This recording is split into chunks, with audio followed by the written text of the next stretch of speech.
should we pretend to be both doing the intro or something? Won't you listen to reason? Will you open your eyes? It's a wonder what you'll find with an open mind. You may be surprised. Yeah, gotta get away from this illusion for the sake of the world. This delusion, it's gotta go. Yeah. Hey everybody, we are live. It is Sunday, October 21st, 2012. I'm Matt Delhoney. Russell Glasser's here with me. Hey guys. We're doing something strange and odd, another live episode of the Atheist Experience. How long's it been since you and I were on at the same time? We did one since the Ray Comfort episode. I don't remember. But it's been a while. But also Jen- strange and odd because we have all these awesome people from the Texas Freethought Convention. Yes. For those of you who were not able to make it down, we had a great time yesterday, starting with the rally at the steps of the Capitol, where several of us were able to get up and speak and encourage people to vote, participate, and build communities, and just generally continue being awesome everywhere. Followed by a trip over to the Sheraton, where there were book signings, lots of talks, and a debate. You got to witness more of it than I did, so. Did I? I showed up a little late for the speeches, but there were so many awesome ones. I mean, there were Jessica Alquist is like my favorite speaker ever now. Sean Faircloth, Richard Dawkins, P.Z. Myers, some Matt guy, I don't know. Yeah. Zach Moore? I just missed Zach. Oh, Zach's was awesome. Okay. Zach did a great job. So yeah, it was great to see all these people get together, and the energy was just terrific, and the protester was terrific. Yeah.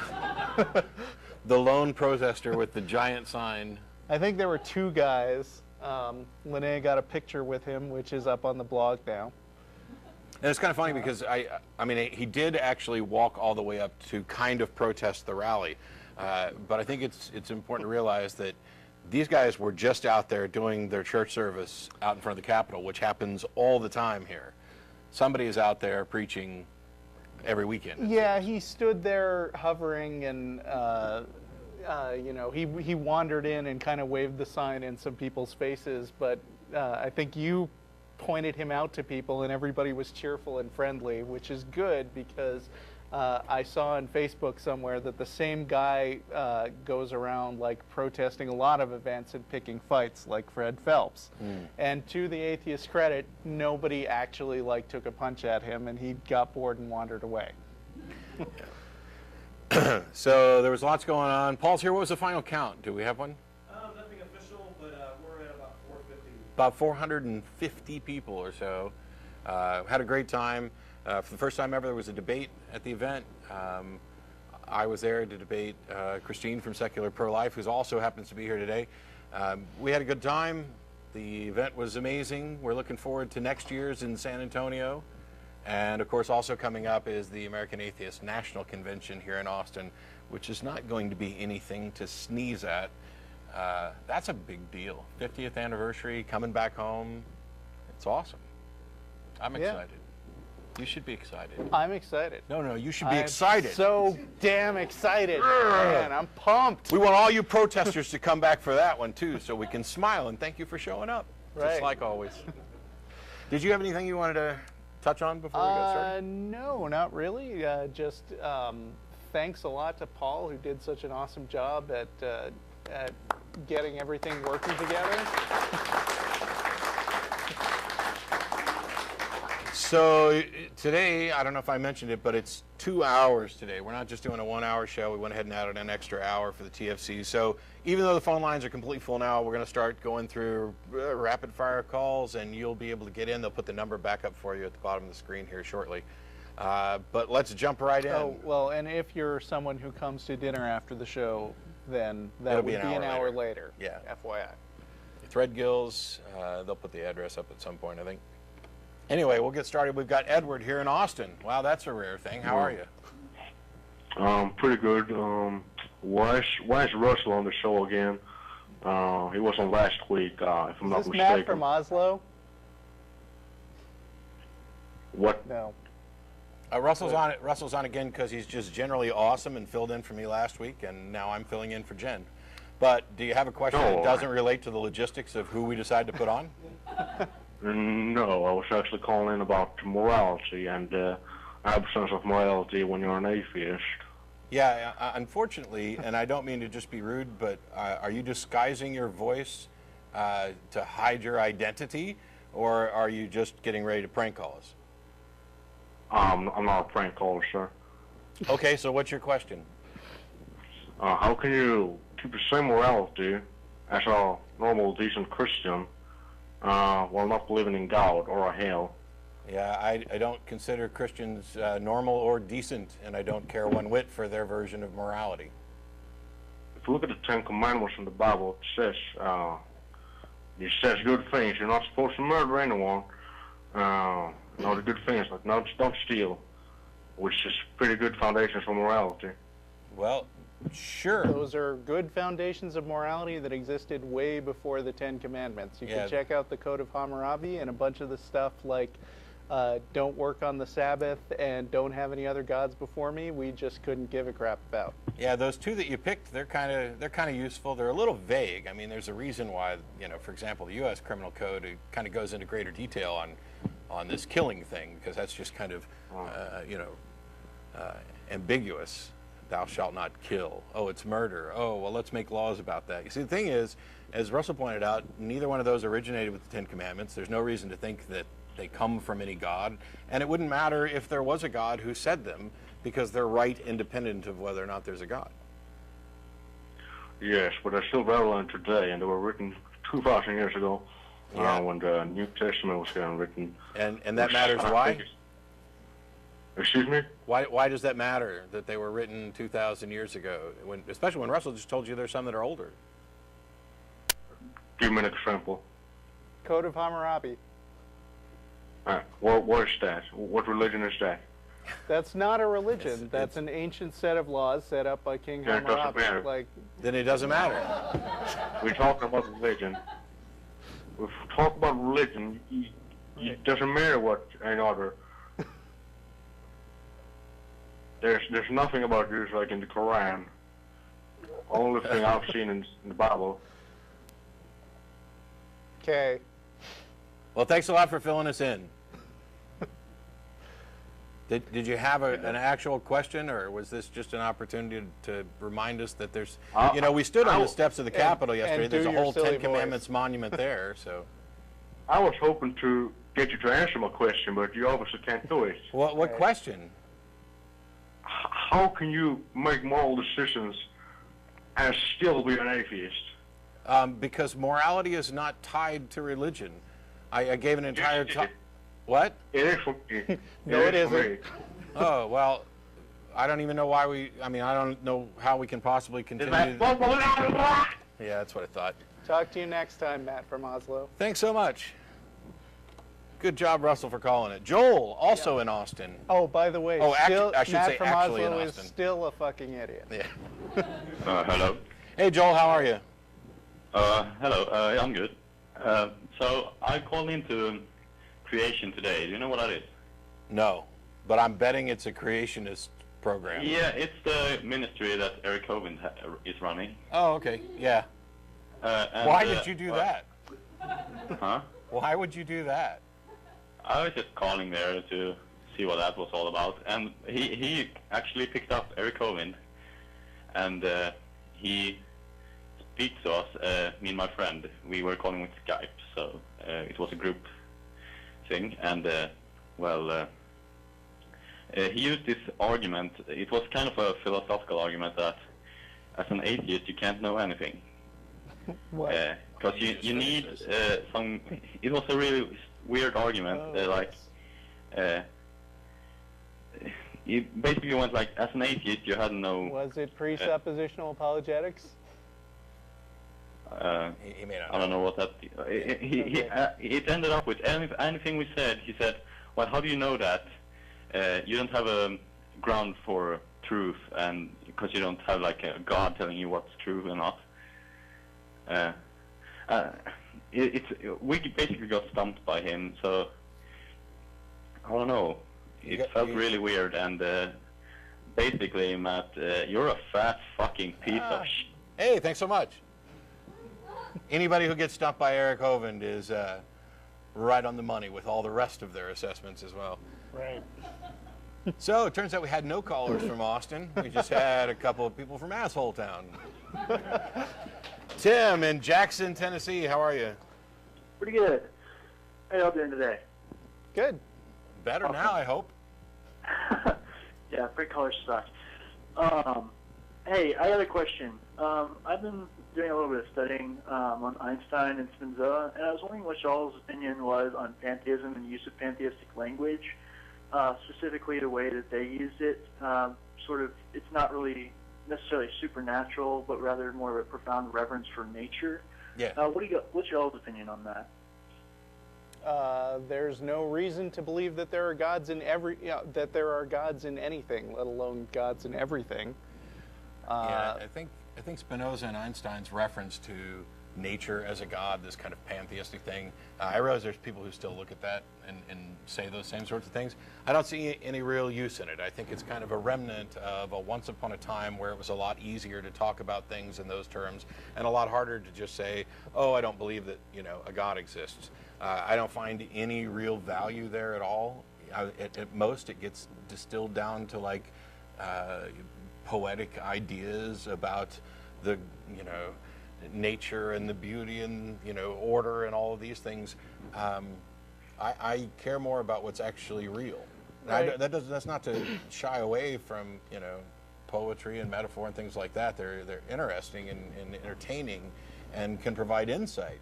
But when we're talking about whether or not you actually believe in a God, I think the people who say, well, I'm a pantheist, are cheating. Right. Einstein's use of Spinoza's God was like Matt said, generally kind of poetic or symbolic, and it's clear from stuff that he wrote closer to the end of his life that he wasn't big on this whole God stuff. In fact, actually in the news recently, there was a letter of his which went up for auction that he wrote, I think in the 50s somewhere, where he said, for me, the Jewish religion, Einstein was Jewish, like all other religions, is an incarnation of the most childish superstitions, and the Jewish God to whom I gladly belong and with whose mentality I have a deep affinity have no different quality for me than all other people. As far as my experience goes, they are no better than any other human groups, although they are protected from the worst cancers by a lack of power. Otherwise, I cannot see anything chosen about them. I mean, generally, Einstein is credited with having referenced Spinoza in saying that he has sort of a reverence to the universe and the laws of nature, which might be compared to a religion. But when people talk about being pantheists and say that there's gods in everything, either they're talking about something so vague that there's no point in calling it a god, or they're just saying something that's probably wrong. Yeah, Okay. I think, and actually, PZ mentioned this a little bit in his talk, this sense of awe and wonder at nature. We see this a lot from scientists. I share this, and I don't know how anybody couldn't. I mean, it's just, when you look around at the world, it is amazing. I agree. But I don't see any reason to call it God. I think that's playing around with language in a way that it's annoying, actually. Okay. I'm an atheist, but when I was studying this, it just really brought to mind some questions about, should we, attempt to reclaim some of the religious language and reappropriate it for secular use, or is it something that can't be done? Well, I think, I don't want to necessarily cede useful linguistic ground to religion. First of all, I'm not giving him all the best curses. I'm going to continue. There's no reason I should come up with a new word for damn it. You know, it's pretty good, and I don't care that I'm not actually able to damn anything in any traditional sense. I've often mentioned that when it comes to religion, we should keep the good and jettison the bad. Get rid of all the baggage, but keep the thing that's good. It doesn't belong to them anyway. It all belongs to humanity.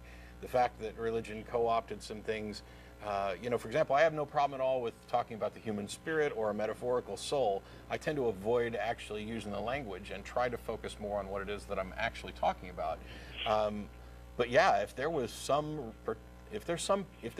particularly valuable word, I don't care if religions have co-opted it. I'm using it. Let's use the best words for what we're talking about. All right. Although along those lines, I would like to say that Greta Christina recently ran sort of a blog contest to see who could come up with the best secular alternative to the term preaching to the choir. Did you see this? Yes. and I believe the winner was cheering to the pep squad, which I think I could get used to. On the other hand, I haven't heard anybody singing, but I've many times noted that I would certainly qualify as a preacher on behalf of skepticism, atheism, etc. Sure. So, who knows? And I've given a talk on being an atheist evangelist, so, Yeah. you know. If the shoe fits, I'll own it. Anything else, Tim? That's it. Thank Cool. you. Thanks. How's the weather in Jackson? That's nice today. Cool. Thanks for calling. Thank you. So as a reminder, once the show's over, and it's going to be 2 hours today, instead of being over at 5:30 Central, we'll be done at 6:30 Central. There's talk, of course, of heading over to Threadgills like normal. But as a reminder, this week could be kind of different in that you're pretty much on your own. There's no way that we're going to be able to get together as one unit anywhere. Wow. Amar in New York, how are you? Good afternoon, gentlemen. Good afternoon. So I was hoping to talk about abortion and homosexuality. You know, we have a very suspicious number of Norwegian-sounding accents I today. know. And this guy's from New York. Call screeners, can you do a better job? I'm sorry. It's difficult. He wanted to talk about abortion and homosexuality. Which Here's is the so thing. strange. Here's the thing about Matt from Oslo that I find funny. He called in with some legitimate arguments a few times at the beginning, and he got, like, the crap beaten out of him every single time. I saw him on shows with you. I took him on shows with me.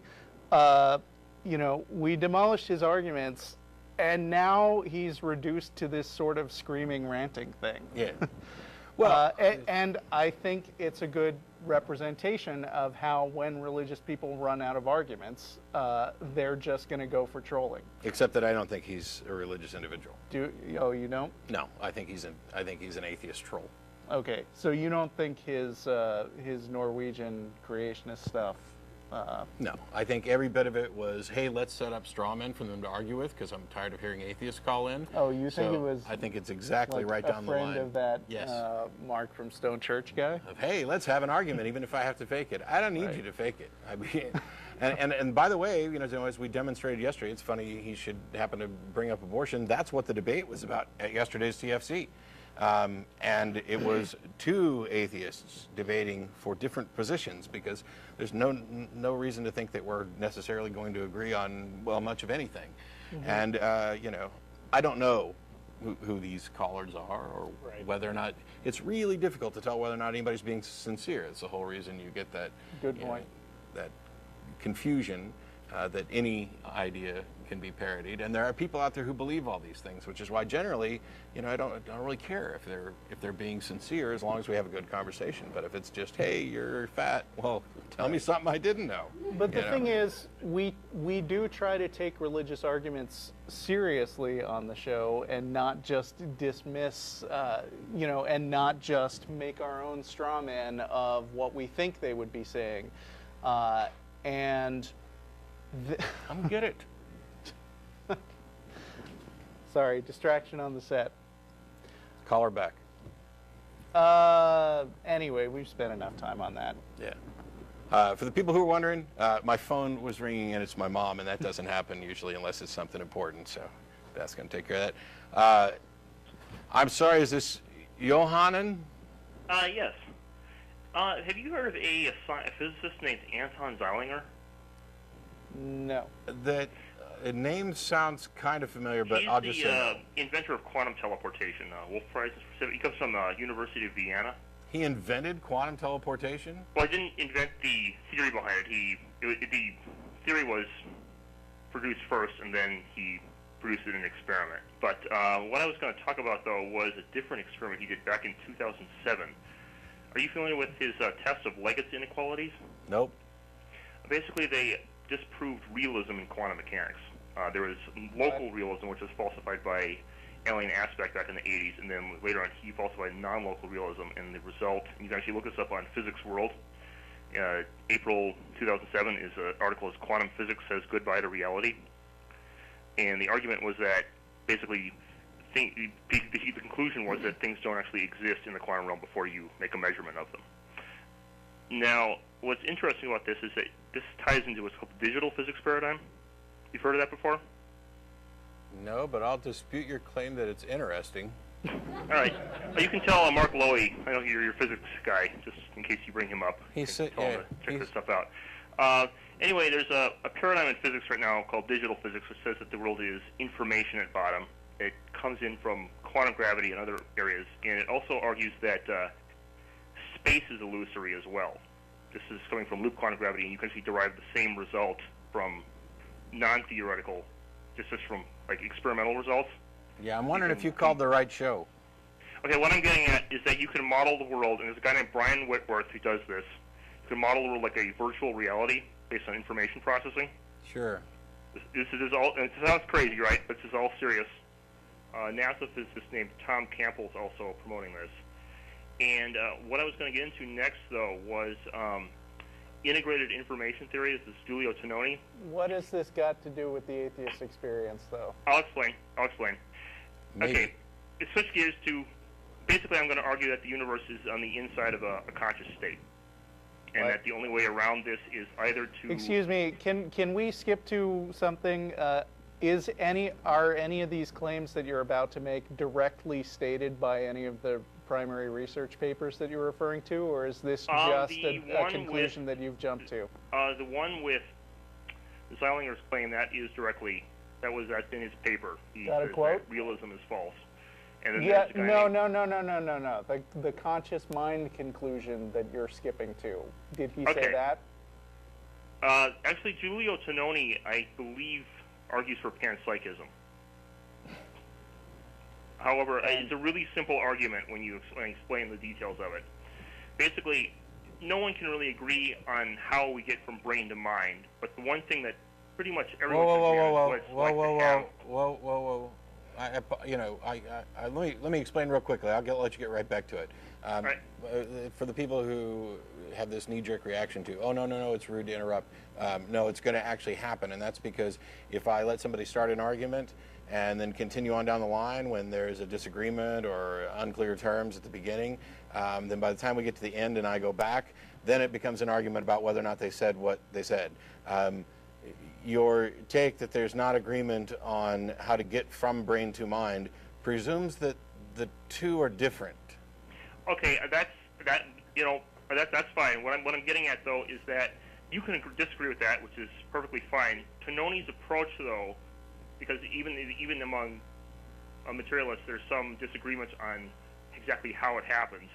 But he was saying, let's forget for just a second our disagreement on that, but let's agree on the one thing that everyone can agree on, which is what it's like to have conscious experience. And he pointed out that, well, if you think about your own mind state for a second, everything in it is, well, either an idea or it's empirical information coming in through the senses. Yeah, I'm not sure that talking about what it's like is fair, and I don't know that you can go from what it's like to what it is. Well, what I'm getting at is there's consciousness in itself. The experience of it, the phenomenon we call consciousness is basically just information, ideas in our head, right? I mean, if our brains were computing away, if you're Chalmers' P-zombie argument, right? I don't even know what you just said. Okay, so let's suppose you have like a brain in a toaster oven shipped into a laboratory, and you never saw a brain before in your life, you never heard of a brain before in your life. You could analyze both of these objects, and you couldn't tell from first principles that one would be conscious and the other one would be just a toaster oven, right? Well, neither could you tell the difference between, a computer hard drive in an off state and one that's actually running some kind of software. But that doesn't mean that physical processes aren't responsible for it. Well, I'm not actually arguing that it's not a natural explanation. My personal view is I'm a neutral monist. I think it is tied to the brain. I'm not like a dualist or anything like that. So are you saying that the way. universe is a brain? I'm saying it's a mind, an integrated information system. Why? Well, because it behaves identical. Unless you argue No, for it doesn't. dualism, you have to say that it's the same thing as a conscious state, because otherwise you have to draw a distinction between physical and mental information. I mean, this is something that people who are amateurs with quantum mechanics do all the time, is just jump to conclusions about minds which are not supported by the actual scientific research that's being done. That this is Deepak Chopra stuff. This is I've bounced off some physics people, and I'm a physics person myself, but it's okay. Have you published any No, papers promoting this I- theory with the consciousness of the universe thing? No, but I will point you to Tom Campbell, who's a NASA physicist, who comes to the same conclusion. Okay. All right. Can we, I know that we made this a 2-hour show, but I don't necessarily want this to be the 2-hour call. So, since we don't agree, Wake up, Matt. Since we don't agree on the brain-mind thing, I don't know how much point there is in continuing. Well, what I'm getting at is we may not agree exactly on the details of the brain-mind thing, but we can at least agree on what it's subjectively like to have consciousness. I'm not even sure that we can agree on that, but I'm most definitely sure that even if we could agree on what it's like, the experiential process of being conscious, that you went from there to some sort of broader truth that leads to the universe being a mind because it acts in this way, when it doesn't in any sense other than we are bags in any sense other than we are bags of chemicals interacting, and there's this nifty phenomenon that we have then labeled, and the rest of the universe is chemicals interacting, and there are other phenomena that we are labeled. So yeah, hey, look, argument by analogy, they're just the same. Let me break it down past the analogy, because what Benoni was arguing was that consciousness is identical, a conscious state is identical with an integrated information system. All right. And so when you think about it for a second, and this is going to sound kind of crazy at first, but let's suppose this is Inception or something, and we're in like some shared lucid dream, okay? Crazy, but just play with it as a hypothetical. And you do experiments in there, and you discover that, well, the space is an illusion, just like we see in our reality. You discover that the matter doesn't exist before you measure it, which is also what we see in our reality, just at the quantum scale, and you see that all the processes emerge from information processing. Let me ask you something. If this is a scientific theory, then what predictions does it make? I mean, how will you tell how would you, suppose that we have the question, is it conscious or is it not conscious?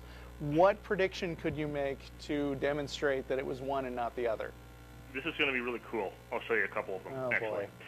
Okay, so we have two models. One is atoms in the void. It's particles moving around the empty space. The other one is we're going to model the world as a virtual reality based on information processing, or based on thought processing, if you will. And when you do this, don't accept the idea that calling it virtual reality makes it thoughts. Okay. I'll just give you a little reference on the virtual reality model. This is Brian Whitworth, so you can look at this up for later if you want. He actually demonstrated that the speed of light, for example, would emerge out as a natural result of the refresh rate of, like, say, a computer or a conscious state processing. So your prediction is that the speed of light will be what it is? Yeah, it's not just that, though. He had a list of, like, That's 20... a retroactive prediction. That's not something that you can test. There's more, though. One of them... I mean, that's one in science they call just so stories, where you take stuff that's already known and you retrofit your idea to fit the facts. Hold on. And There's no, one no, more. no, There's you one hold more on. That was a No, prediction, not a no, post-diction. no, hold on. This is not the right forum for this stuff. You can, and I apologize for being rude, but I don't give a rat's ass about hypothetical models and No, interesting. this isn't hypothetical. You This is just actually went. proven. You just went to let's construct this hypothetical model. So Well, I'm giving let you me the finish. theory, You're and- done. I don't give a rat's ass about. First of all, I don't give a rat's ass about quantum mechanics and quantum theory and postulations and stuff. I want to know about reality. And you talk about speculative fledgling sciences where I'm not qualified to comment on their validity, and yet I want to know what this tells us about reality and why it matters, because ultimately The you first could thing sit he here. said is there is no reality anymore. Yes. Well, I mean, you could sit here for the next 45 minutes to an hour until my eyes glazed over and rolled out of my head, explaining to me the physics stuff that I don't give a damn about, because it doesn't mean anything to me. And I'm sure that you feel entirely free, and you are entirely fair and justified in claiming that these buffoons on the TV show don't understand the physics and completely disregarded what I wanted to say without letting me finish, because that's accurate. And you know why? Because it's stupid. It's stupid for me to sit here and waste my time and the time of everybody else who is not only here in the studio but watching live on things that maybe a half of 1% of the you know what, this does remind me very much of a God thing, this higher theological notion that there's a God out there, but in order to actually be able to comprehend that there's a God, you have to be in the upper half of a percent of the population and be sufficiently educated in these particular fields and be in the right place at the right time. Bite me. I care, you know. Maybe I'm a dullard. I'm perfectly willing to accept that. I'm not a physicist. I'm not a quantum physicist. I'm not an astrophysicist. I do know a few of them. There's one sitting in the room whose eyes looks like they've glazed over as well, and he's nodding. So, you know, call a physics show and make your case to the people who understand it. And when you get the Nobel Prize for demonstrating that reality is fictional, then you can come back and say that reality is fictional, and I'll say, great, what frickin' difference does that make to me? You might as well have demonstrated to me that free will is an illusion. Great. It doesn't make any difference to me unless you demonstrate that there's some way out of this, like I'm trapped in the Matrix, and now you've got my solution. Otherwise, you're just wasting time. Whoa, What? I know Kung Fu. Wow. I quit. Because Russell will beat me up. Tom in Sacramento, if you mention physics, I'm hanging up. How are you? Hello, this is Kent Hovind. That's not fast. Yeah. Tom in Sacramento was not Kent Hovind. All right. Kevin in New York, how are you? Hello. Hello. Hello. I have a question, you guys. Mm-hmm.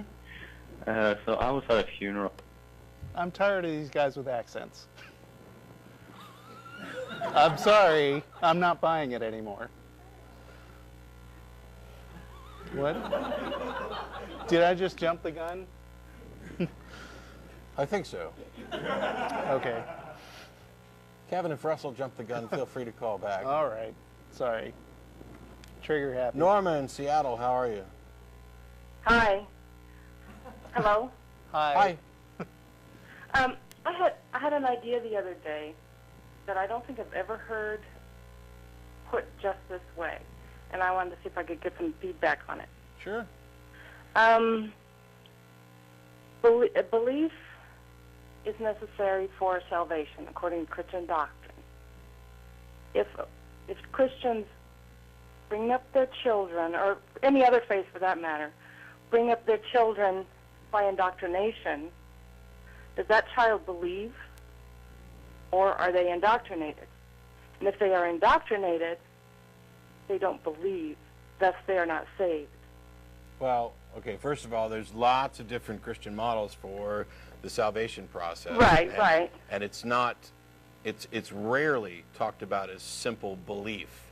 You know, it's in the traditions that I grew up in, it's salvation by faith or by grace through faith. So it's a gift of God that you get, etc. But this idea about indoctrination doesn't lead to belief. Of course it does. That's the point of indoctrination. Belief is simply accepting a proposition as true.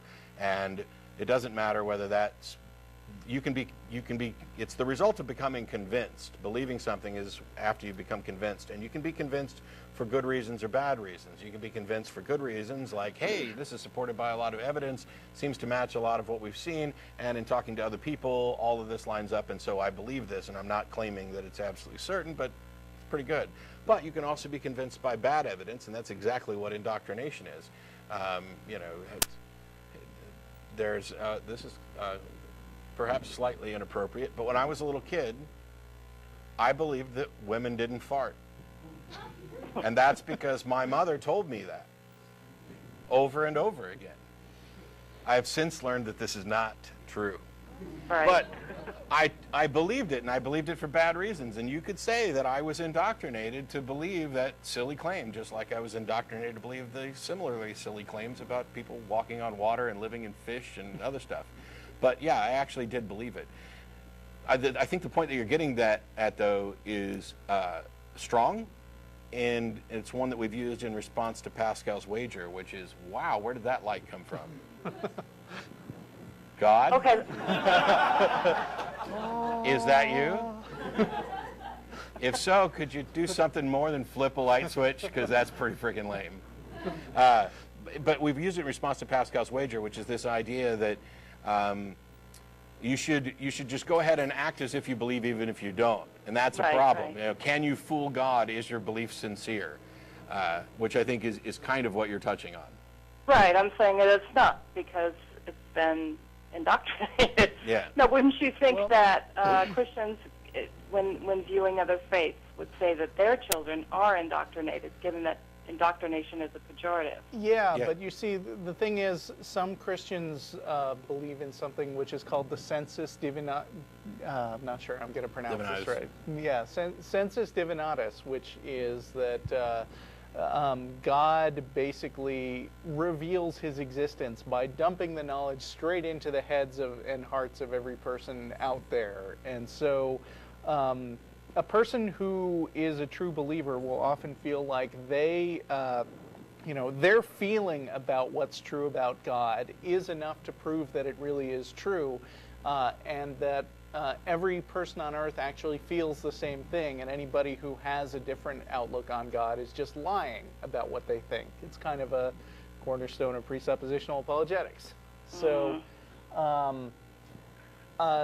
and so, you know, people with a scientific bent will tend to, assume that everything that they think could possibly be wrong, and then go look for ways to investigate and demonstrate that they're actually not wrong. But but the faith model of the world says that the stuff that you really believe, that's because God put that in there, and so they feel perfectly justified in stopping what they might have been indoctrinated with as kids, because they just feel that it's true.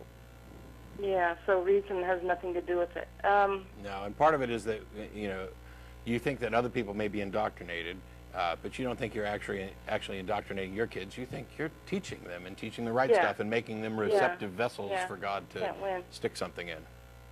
Well, let me ask you this. It's a little kind of related. At what age do you think a child has,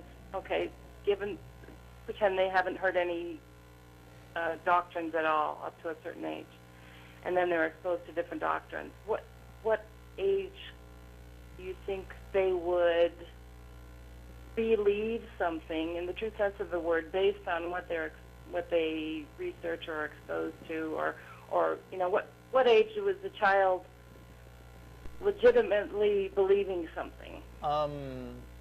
speaking as a parent, kids aren't blank slates. They're never blank slates. Right. You know, everything that you believe is kind of filtered through the way that you were raised. And even if you were to think that you could raise them without indoctrinating anything, I think those first like 5 or 6 years or so are basically crucial in shaping the way that kids' minds work.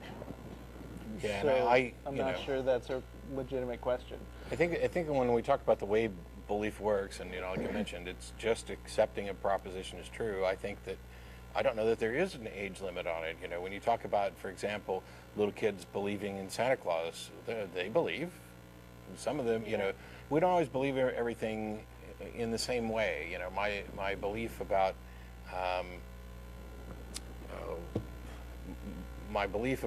the interactions that I have with other people is in a slightly different category than my belief about scientific facts that I've discovered externally. Right. You know, Mm-hmm. I don't have the same level of confidence in everything. Right. Okay. Well, I got the feedback that I wanted. Thank you so much. Sure. Thanks for calling. All right. Have a good Bye. day. Julie in Brooklyn, how are you? Hey, Matt, it's me. How are you? Oh, good. How are you? I'm Hey, exhausted. Russell. Hi. Yeah, wow, I guess there's not a lot of people queued up tonight. I just called in a minute ago. Yeah, I'm not going to take up too much of your time, but I just thought I'd put this story out there for like the religious people who like this, who fall into the whole I don't understand it, therefore God did it. About a week ago, I was in a Starbucks with 3 of my friends, and we were sitting around one of those tiny tables, and my bag was under the table, and I'm hearing an echo. I'm hearing an echo of myself as I'm talking. What's going on here? Is your Have you show turned off the streaming stream? right now? Yeah, I turned the volume down. I don't know. Okay, I'll do the best I can. Anyway, my bag was under the table between my feet so that it wouldn't get stolen. And as we got up to leave, the bag was gone. I have no idea what happened. We all tried to figure out when we might have turned our heads. There were always 3 people at the table at once. But eventually we concluded somebody must have distracted us in a way that was so innocuous we can't remember it. And I'm sure if we looked through the surveillance camera, we'd say, how the hell did we miss this? But, you know, we sure as hell aren't going to say, oh, we don't know how it disappeared, so it must have disappeared into a vortex. So I just thought I'd put that out there. Yeah, I mean, it's the rational course of action and not leap to supernatural explanations just because you don't know. Or you also don't have to leap to the conclusion that reality is an illusion that resulted in a vortex that you can't see directly between your feet. But Right. okay, thanks a lot for calling. No, I'm not. Yes, you are. Bye. You're welcome. Jason in Austin. Yes, sir. How you doing? Pretty good. I have actually 2 questions. I just kind of stumbled on this TV show here, and I wanted to ask you guys, obviously you guys have the atheist experience. What is the purpose in life for an atheist? Well, what do you mean by purpose in life? Because as far as I'm concerned, I give my life whatever purpose and meaning and direction I want. Right. Like, for example, to know the purpose of something, whatever, like a person who built a car, if I walked onto a car, I wouldn't know its purpose unless like I had an owner's manual or explain the purpose, what does what. Well, see, the thing is, yeah, you're talking about, a car was crafted for a purpose. Right. But there's another connotation, which is, what is the purpose of this car?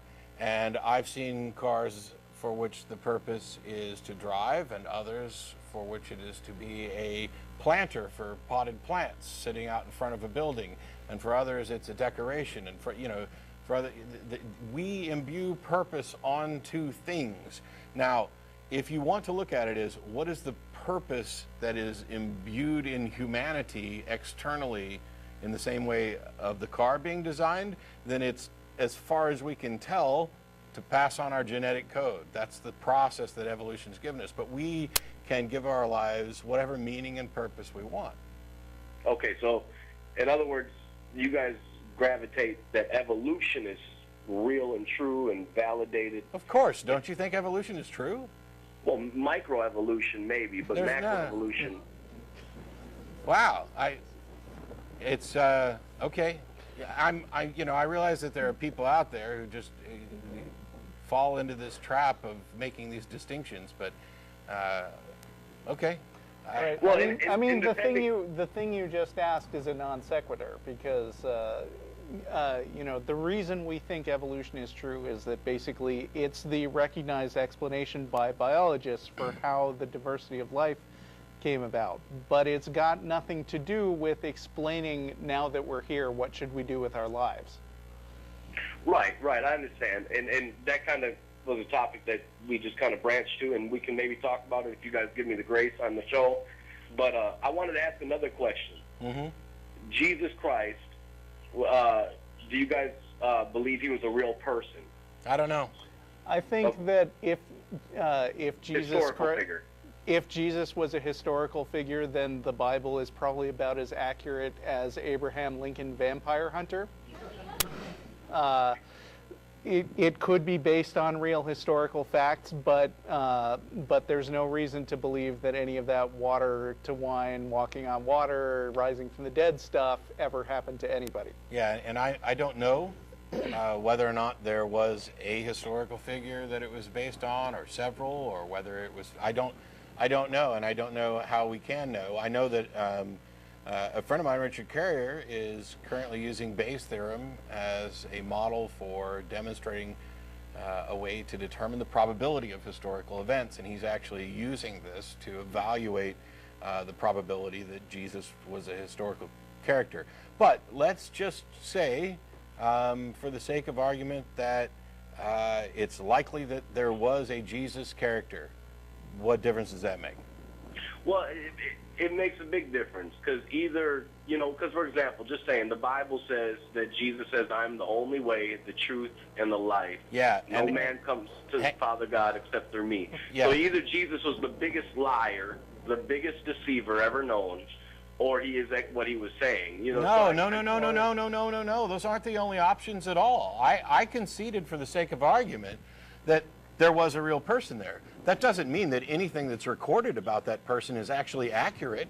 Maybe that's words that somebody put into his mouth. But maybe he was a liar. Maybe he was a lunatic. Maybe this is legend. How can you tell the difference? We can't even demonstrate that the guy existed, and yet you're saying the only two options are that either he was a liar or everything he said is true, and now we all of a sudden have to accept that. That's absurd. You don't use that same criteria for alien abductees, do you, who tell you their stories? Is that the only option, is that they're either lying or that it's true? So how do you know, what can you believe in this life? Can you believe Darwin? Do you believe like what's written about his beliefs, or what happened with him as far as his development? Darwin's beliefs as such aren't really of interest to me. The reason that evolution is treated as true at this point is because it made testable predictions which people could then study and then potentially contradict, and it turned out to be accurate. I mean, like, I don't know if you're familiar with ring species, for instance. Have you heard about this? Can you elaborate? Well, okay, so one of the things that people have discovered when they study is that there are these islands where you have similar species, like I guess finches would be one of the examples, where the neighboring finches, as you go around the island, can all mate with each other, okay? Okay. But when you get all the way around the island, because there's been drift, it turns out the last species in the group has changed so much that it can't interbreed with the first, which means that it's actually a speciation event, a change in actual species. I mean, it's stuff like that that demonstrates that that diversity of life actually has natural explanations. Right. So, like, basically, based off of that logic, you would apply that blanket over all existence and say that everything was an accident, came from a cesspool, some unknown phenomenon. Let's not identify it as God. Cesspool. I don't think any modern scientific theory says anything about cesspools. Yeah, but about that. The thing is, taking a general principle and extending it out is a good way to begin a hypothesis. And so, while we know you've made a distinction between microevolution and macroevolution, the only real difference is time. Given enough time, you're going to have the opportunity for all of the diversity that we see. But the thing is, but we're on a timeline. What? We're on a timeline. You know, this life is going to be over soon enough for you or for me. You know, what the hell does that have to do with what I'm saying? I'm saying, given enough time, your view of this distinction between microevolution and macroevolution is that you're convinced that little changes can occur, but these little changes. No, let me finish. But you don't think these little changes can result in big changes given enough time. And that's just absurd. And the reason that we can say that is because once we discovered this basic principle and we went out and began to investigate it, we started making, testable hypotheses. And it turns out that evolution makes predictions, and not just about things like microbes and fruit flies and how they evolve and pesticides, but also in the bigger sense of, hey, if our understanding of the history of life is correct, we can go out to this area, dig this deep, and find this sort of creature. And we've done that with Tiktaalik and other examples. These are, we have, by the way, even if there was no fossil evidence, the DNA evidence alone is enough to confirm that we have all evolved from shared ancestors. Right. So let me ask you, and excuse my ignorance if I'm not dead on here, but to me, evolution is to take something simple and come to something very complex to what we have today. No. I don't know if it started with an oxygen atom and a hydrogen atom. That's not explain the existence. That's not evolution. It's not evolution at all. Evolution's not a ladder. It's a tree. Well, you can climb a tree. Okay, sorry for the bad humor. But what I'm saying is, if we come to a position where we say there's an oxygen atom and a hydrogen atom, some kind of phenomenon happened. Let's not identify that phenomenon, but let's just say it's a phenomenon. And all of a sudden, there was life. Millions and billions and trillions of years No, it doesn't say past. all of a sudden. No, yeah. Go ahead. Well, let me back you up for a minute, because I feel like we're kind of going down a rabbit hole. How did we get to evolution from Jesus, by the way? But go ahead. I don't know. It's a tree. Do you feel like the concept of science is a valid one? That Yes. basically you can systematically investigate the world and find stuff out about what happens? Yes. Where do you feel like your religious belief fits in on all that? I mean, do you feel like your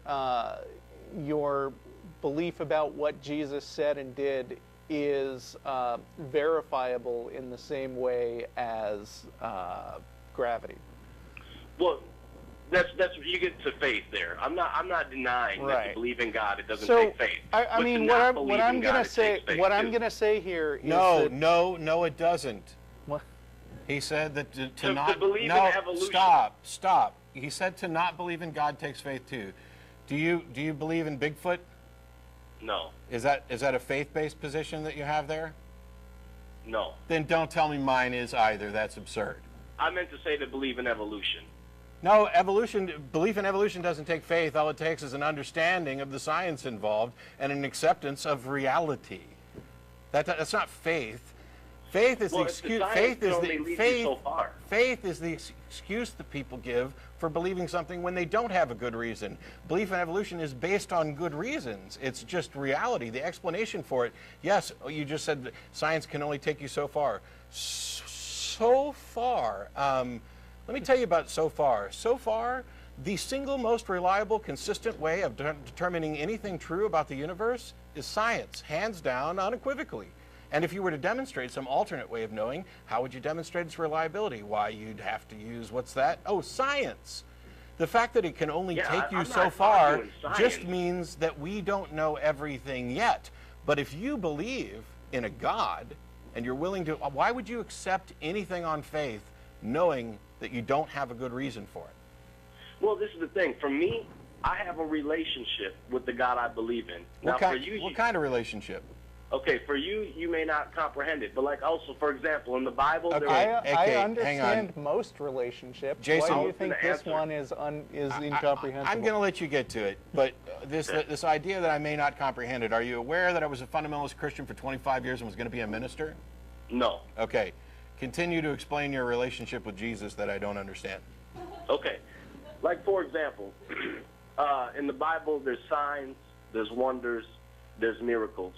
One aspect that has happened in the Christian community in the book of Acts, and you, I'm sure if, with your background you've heard of it, is when they waited in the upper room and the Holy Spirit came upon them and they began to speak in languages that they did not speak in before. And other Jason? people, Speaking? Yeah. Jason, how do you know the story's true? I mean, I read Harry Potter, and I don't believe that Voldemort was really a bad guy who did stuff. I'm surprised. You're surprised? No, I'm sorry. Lame humor again. I apologize. Okay. What I'm saying is, let's say you could say the story is false. I know. Well, I can say. I'm not saying the story's false. I'm saying I have no good reason to believe the story is true. Why do you? Because I've experienced the baptism of the Holy Ghost. My personal experience. But As far as speaking okay, in a, let's assume for a second that you're absolutely correct and that you did experience that. That still doesn't tell you one bit about whether that story was true. Because that's no different than saying, hey, I got abducted by aliens last night, which tells me that all the other alien abduction stories are true. You are making connections that are not logically sound. well, so I mean, you're just denying all this, but somebody could also deny evolution. I mean, there's historical fact that Jesus lived the same time as popular No, figures it's like not. Caesar Augustus. No, it's and Mark- not. It's not historical established fact at all. That's why You're there's saying a it's question. not that he wasn't born in the Middle East of Jerusalem and the impact that it's had on the world in that area. Just the following alone. Do you think people just made up Jesus? I and just, believe that the following happened. The following, the fact that people believe this stuff isn't in doubt, but you realize that all happened centuries later. No, they followed him after he died. They followed him during his life. And you know this from This what is source? expanded And you know this how? from the history of No. of There's no history that Had- talks about the disciples and people believing in mass crowds, and there's actually not a single extra biblical source that even references Jesus that is contemporary with his supposed existence. Not one. What I'm saying is that there's history of the development of the church. Yes, from there is. When Yep, Jesus that lived part is true. all the way to where we are now. No, not from that point. I'm If you sorry. think the I'm Bible sorry is a- that you just is a don't know your nonfiction history. book. What? Well, no. If you believe the Bible, then you have a source of documented history. Well, shit, why didn't you say so? Hey, why didn't you just say, if you believe God exists, then God exists? Well, I'm questioning you on why you believe the Bible. And you're coming back with, well, if you believe the Bible, then it's true. And I'm still asking you, why would you believe the Bible's true?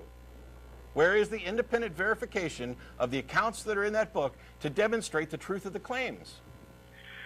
I believe it's true based upon, of course, I believe God is real, based on faith. No argument there. Okay, I believe then- the because of Bible's what real it based says in off the of Bible. source of Then why- documentation, then why- The papyrus, the amounts of documentation of all these Jason, different books. Jason. Like in a court case. Jason, Go then ahead. if your belief is based on faith, then why are we having a conversation? Because Well, you guys brought me to this area. I was going somewhere else. let me finish the question. The reason I ask why we should bother having a conversation is because clearly you think that it's okay to just believe something on faith, and I do not. And I don't have the experience that you've had, and evidently you're admitting that you cannot demonstrate the truth and reality of your God to anyone else, which is kind of the point of having these conversations. I freely admit, and have admitted from the beginning, there are people out there who believe on faith. They can't prove it to anybody else, and I can't prove that their faith is wrong. And so those conversations are pointless because those people are, by definition, gullible. Well, for example, evolution is a proven theory, nothing more. It takes faith Do you to know believe what that it is Do you know what theory means? 100% accurate. Go ahead. Do you know what theory means? What does it mean? Theory is basically, I mean, have you heard of the theory of gravity, for instance, or the germ See, theory gravity of is not a diseases? theory. That's Oh, a yes, it is. Okay. That's a law. What Okay. goes up comes down. That's Jason. a fixed law. There's no debate. There's no argument about No, that. no. Well, No. go ahead. I'm sorry. Okay. A theory is a framework of explaining a set of observed facts. You have, you know, the law of gravity is not a graduation of the theory of gravity. There's a theory of gravity which is conceptually stating that different things are drawn to each other. And the law of gravity is just a description that comes from the theory of gravity. There's no higher term in science than a theory. A theory is a framework which has been tested and understood to explain observed reality. When you say it's just a theory, you might as well say that, you know, Gravity. we're living in just reality. Well, there's many theories, is what I'm saying. But you guys have came to accept tell you what. that evolution is the first sure There are guaranteed many theory. My theories, question is, like germ theory of disease. how would you explain existence? And then I would have a question that would, and then I would love to How just would hear you the feedback. explain God? Well, no, hang on. What I'm saying is I believe God is the cause. And And then what's we're the the cause effect. of that? There is not one. God Okay, is the causeless so you cause. think that you've got this term, which is the end of all explanation, and once you get there, you just say, nope, I don't have to explain anything, right? There's a time where you can't explain. Okay, Well, for example, how do you you're know going that's around not the the question I asked then you. how do you No, know no, no. that's not the universe? When you get to the point where you can't explain, the answer becomes I don't know, not I know it's God. Well, no, it's belief. I mean, I believe. I don't it's give a God. rat's ass about belief. I care about reality and what can be demonstrated to be true. I mean, So what you do not understand science in the slightest because, as Russell tried to explain, theory is the pinnacle. It is the height of science. It is the goal of all hypotheses to, if they could think, become an established theory. This is not just something that somebody pulled out of their ass. There are not competing theories with regard to the diversity of life. There is the theory of evolution, which is the established scientific theory, and then there are all these other things out here like creationism. That's not a theory. That's because you don't debate that. Creationism is not a theory. In other words, for example, the building Creationism that is you're just in stuff right now. that's made up. Hang What on. I'm saying is, Hang though, on. for example, I'll the let you do building- your, Jason, I'll let you do your Okay. example. Do you understand that creationism is not a theory? What is it then? It is a conjecture. hypothesis at best. A theory is something that has been tested and confirmed. It is like it got its damn diploma. Christianity is like I'm getting ready to go to preschool, and I left my lunch at home. Okay. So, okay, let me ask you. The building you live in now, which by the way, you haven't answered the question of how existence began, but I guess the Neither answer have is you. you don't know. I'm happy to say that I don't know how things began to exist, and I'm not going to pretend that I do like you are. Now, But ask the your theory question of about the building. Okay, the 'Cause you- building you're in right now, do you know who built it? No. Okay, so just because you don't know the builder doesn't mean there isn't one. Oh, Just you know what? by seeing the building alone, you Jason, can establish there was a builder. Jason, I'll concede that there was a builder here. You know what more? Let's say builder, because there's probably a lot of people, based on all the information that we have from looking around at other buildings, probably a lot of people built this. But it's possible that there was a single designer and architect, but you know what I can do? I can go down to City Hall and I can find out the plans that were filed there and actually find out who did this. And if I can't, I'm still not justified in assuming that this building didn't have an architect. Well, you would be Do you- unjustified do you know to why? assume that a bunch of concrete laying on the floor evolved into a building. Exactly. That would be exactly. retarded. Exactly. It would be absolutely just as stupid as proposing that a magical being put it all together. But let me explain to you the difference between your building and creation, as you were going to get to in a moment. A building needs a builder, creation needs a creator. Well, guess what? It's not creation, it's reality. A building, all of the evidence and every single example of what we identify as a building is known to be built by someone, is known to have been designed. We do not contrast designed things and undesigned things by their complexity or by their apparent function. We contrast design with nature. This building does not naturally occur. There is no reason to think that this could naturally occur, and all evidence points to everything that even appears to be like this being designed intentionally by a mind. That is not the case when you get to living beings, which are natural and reproduce and follow natural laws and chemical laws that are self-replicating. It is also not the case with the broader universe, because first of all, you don't have another universe to compare it to, so you can't contrast it with anything. But all of the evidence points to the conclusion that we need to look for natural explanations, because first of all, we can't test the supernatural explanations. Second of all, they do not provide any explanatory power. It is trying to solve a mystery with a mystery. So let me ask you this. Let's just take, from my understanding of the theory of evolution, it started from little to nothing, whether it be a hydrogen atom, an oxygen atom. I need a third hand to facepalm right now.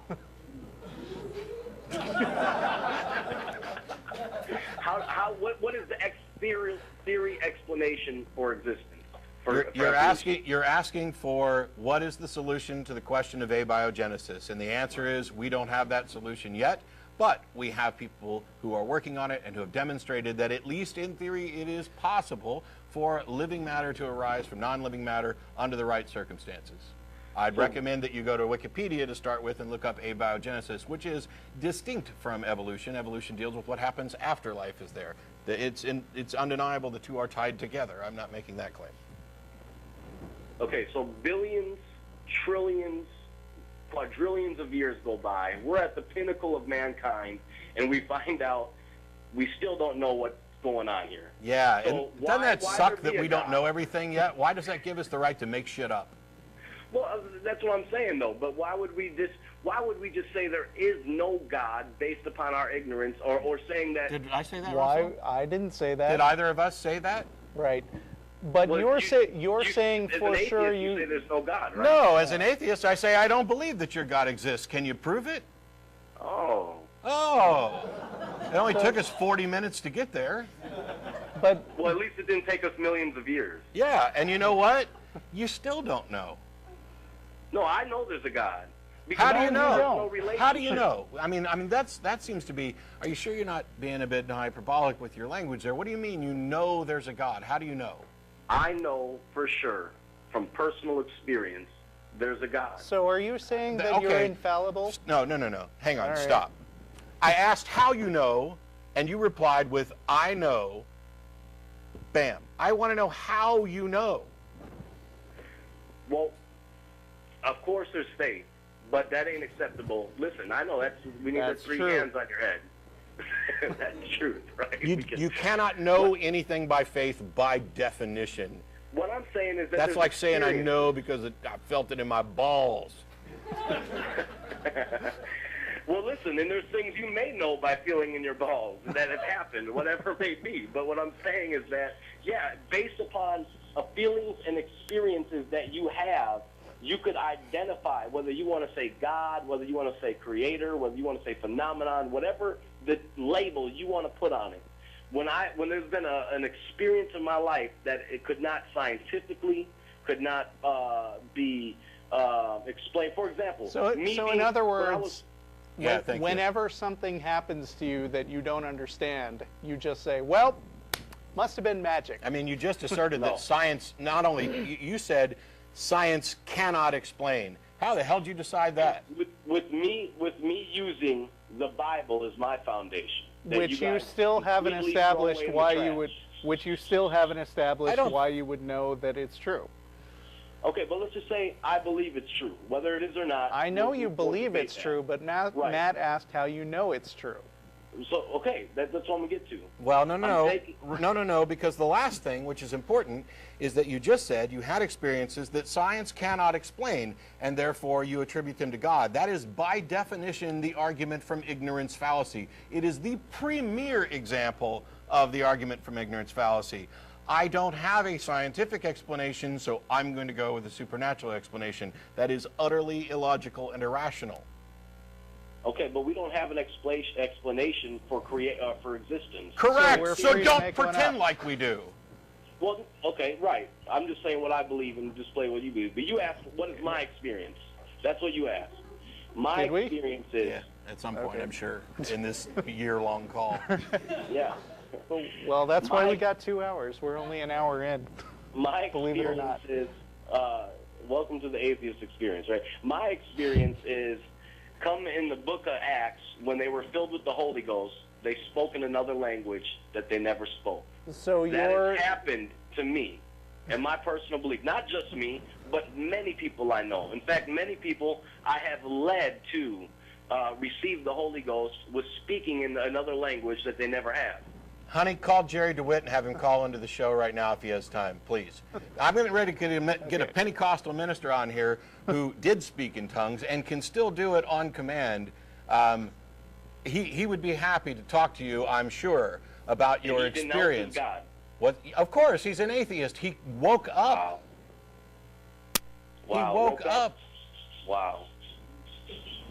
Well, what do you wake up to? I mean, what do you mean you woke Reality. up? You wake up to reality. You begin to care about whether or not things are true. You begin to accept that sometimes the answer is I don't know. You begin to understand that just because you haven't found an explanation doesn't mean there isn't one. And just because science doesn't currently have an explanation that satisfies you, that you are not arrogantly endowed with this right to know everything because you view yourself as the pinnacle of human evolution at this point. And you realize that the best thing to do is to stop pretending like you know the answer or stop assuming that you know the answer and say, maybe my answer's right, maybe it's not. Let's investigate. How do we go about determining whether or not this actually is some kind of supernatural cause? And I What, mean- how does this tie in with other things that we know about the brain and human interactions and things?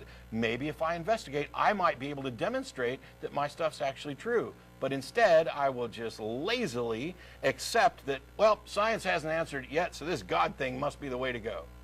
And the thing about speaking in tongues is that it's not actually gaining some kind of special knowledge or insight. I mean, it's not even in actual language. Yeah. It's an acquired talent for spitting out syllables that come into your head. And when people have tried to test whether it's an actual language that has any meaning, people use the same syllables to mean completely different things. It is actually gibberish.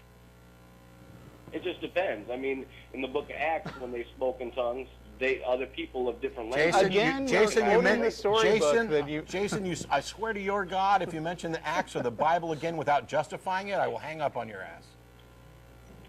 Acts.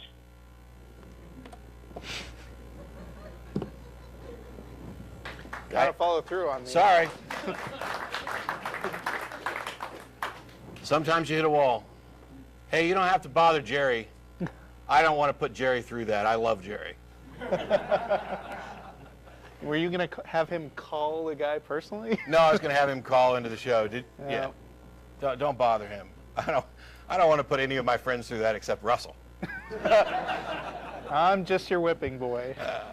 So as a reminder, since we're doing the 2-hour show, dinner is going to be starting around 6:30 instead of 5:30. Thread gills, which I'm sure they'll put up on the top of the screen. Let's try this one. You ready? Bobby in Los Angeles, how are you? Hey, hi Matt, how are you? Good. It's actually my first time speaking to you. I spoke to Russell before, so I'm a little bit nervous. Oh, don't be. I don't get mean until people get really, really mean or stupid or. Yeah. And that's not fair. I'm mostly joking. And let me actually clarify that a little bit. I used to believe the same things that Jason believed. I didn't get smarter. My IQ didn't go up. I just got more information and started to care more about the truth, which I think actually ties into what you're getting ready to ask. So please go ahead. Well, I'm feeling easy about calling you after this guy that just talked to you for a long time, because I don't have the same background, and a lot of people are going to assume that I have the same background, whereas I'm far from what this guy is talking about. Sure. But I am a atheist. I do believe there is a God, and at least a concept of God, which is mind independent. And Wait, you think there's a concept that is independent of a mind? How does that work? that is where it becomes supernatural or mystical. Okay. So here, this is my question. So I've heard you say many times that you could be wrong about your disbelief about a God, and I've heard you say that you have no problem admitting that there might be a God if the evidence comes up. There is such, and you'll be happy to pronounce that you were wrong. So, in other words, I might be wrong about my concept of God. You might be wrong about your disbelief in no God. And my question is, what type of God do you believe might exist? I don't know. And that's a good answer. Okay. I don't know So either. doesn't that make you like more agnostic than an atheist? Agnosticism. Or atheist? Yeah, I'm both, depending on the definitions, but they're not mutually exclusive. One of them talks about what you believe, one of them talks about what you know. Or what you Well, claim to stop know. right there. Could I be agnostic theist? Yes. Is that okay with you? Yeah. Actually, if you go to the ironchariots.org wiki. No, I've been there, but I just wanted to know that that's okay with you, because for some reason you make it seem like science is against theism, whereas even Neil deGrasse Tyson says that 40% of scientists believe in a God. So it's believing in God is not necessarily against science, but science is Yes, more it is. against theism. Yeah, no. No, I'm fine with the idea that you can be an agnostic theist or an agnostic atheist, but science is most definitely in opposition to supernatural claims. Science is based on methodological naturalism, which just says that, hey, we can't actually address these claims, so we can't make pronouncements that they're false. However, the theological claims don't have that same barrier. They are making claims about reality that are actually testable. People are claiming that there is some being or entity or whatever that has manifested in a way that they are able to detect it, which makes it by definition within the realm of investigation. And that's why I say the two are in conflict. Right. Believing in God is distinct from being a good scientist. You can do both, but generally scientists who are honest about this avoid mixing up their personal unjustified belief with their science, and there's very little attempt to actually publish peer-reviewed papers that support the claim that there's God. I mean, you have to separate the two. If you're doing science, if you're in a laboratory, and I apologize as a non-science, this is going to be a terrible caricature, but if you're in the lab and you're doing something and you end up running a test strip under in a fluid and it's supposed to turn blue, and it turns blue, if you are a scientist working under methodological naturalism, okay, you've gotten a result that was consistent with your expectations and you note it and you can go back and do trials. But if you're a theist who believes in the supernatural world and a God who could potentially be tampering or in rules that could potentially change at any time, you don't know what the hell happened. Maybe it turned blue because you got the right result. Maybe magical blue dusting fairies came in and screwed with it just to throw you off. Maybe some God wanted you to get the wrong result so that you'd end up doing something bad or good or whatever. Could be that same chemical reaction is supposed to produce something red, but every experiment causes a miracle. Well, I get the point, but I'm not okay with that analogy. The reason why is because there's certain things that you can equate with things, and there are other things you cannot equate with things. Obviously, when you're talking about a scientist doing experiments and being that he believes that there is a God and he's a theist, then you won't come up with the magical stuff that you guys are talking about. But well, not all of them. I mean, I'm sure there are people who believe in God. I know there are people who believe in gods that don't interfere in reality in any way. But do you believe in a God that can interfere in reality and change things? I wouldn't be, like I told Russell before. Did we talk about Darth Vader when you called? Before. But when you ask that kind of question... This call is not going to end well, I'm telling you that's now. all right. Do I think that God could change the laws of physics? Is that the nature of your question? Yeah. Okay, so that is a question you should ask God, not me. No, I can't. Okay. Hey, God, does Bobby believe that you're the kind of God who... I'm asking you about your belief, the kind of God that you believe in. I'm a panentheist. I don't know if you know what that is, panentheist. You believe that everything is in God, the same way that the molecules of your body are structured together to make a living thing. Sure, you don't believe in any sort of personal God. You've just slapped the God label on reality. Or on truth. What? What is perceived to be as a true thing in incomprehensible terms. Like, yeah, why would you call all that God, is my point.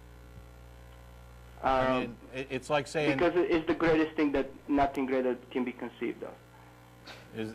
Okay, so what? I mean, in the end, all you're doing... You and I both believe in reality, correct? Yes. And you're calling reality God, essentially, correct? Yes. And I'm not, and we can talk about the exact same thing. So you've added a label to reality, where I would just call it reality. For you, it's reality and it's God. And reality plus. Cool. Thanks so much. I don't see that there. What is the plus? Because well, what is atheism plus? What is atheism plus? Atheism plus. Why, thank you for asking. Atheism plus is a subset of atheists who say that in addition to dealing with issues about the existence of God, those people are also going to focus on social issues. It would be the same thing as atheist knitting or atheist bowling or secularism. Sorry? Or being secular. Well, no, because being secular is just not being religious. Doesn't say anything about what you're doing. No. But being secular means separation of church and state. Just because I have my beliefs, it doesn't mean that I cannot be secular. If I have beliefs, it doesn't mean I want to impose them on people. I can be atheist and I can be a secularist. I can have both of these things together. I don't know how we got here from where we were. Because you just added God to reality, and originally you agreed that you were just relabeling reality God, but now you say you've added God to reality as a plus. What is that plus, and how do you justify it? Well, it's plus because it gives me more hope about suffering in life. Have you ever suffered in life? Yes. Then why would you want to have children, or why would you want to procreate? Why would you want to have somebody else go through life with suffering? I have reality and hope without putting the word God on it. So what does putting the word God on reality add to that hope? It gives me this warm, fuzzy feeling about afterlife. So you say the word God and you feel happy. Bobby, thanks so much for calling. Enjoy your warm, fuzzy feeling. We'd like to actually discuss what's real. Okay. Bye. I told you. I think it ended very well. That's a good point. Bobby's got a warm, fuzzy feeling. And we don't have to talk to him anymore. I have hope. Robert in Charlottesville, how are you? Oh boy, this is a great question. I hope he didn't hang up. What? Robert, are you there? We're going to answer this question anyway. Yes. Matt, how do you avoid getting depressed when debating theists so frequently? I'm on the verge of giving up. I don't know that I do. Okay. In all seriousness, you get kind of testy after long shows. I do get testy, and I do get frustrated. I've been doing this show for years. You've been doing this show for longer than I have. We've answered the same questions over and over again. The thing that I try to keep in my head is that this may be my 600th show, but it's somebody's first show. This may be the 1,000th time I've talked about X, but it's the first time somebody's seen it. But I'm human, and I'm going to facepalm and get frustrated and get depressed. But I have an optimistic outlook about the future, and I'll tell you why. Because we're winning. We've already established that we are winning. The non-religious segment of the population is increasing as religious segments of the population are decreasing.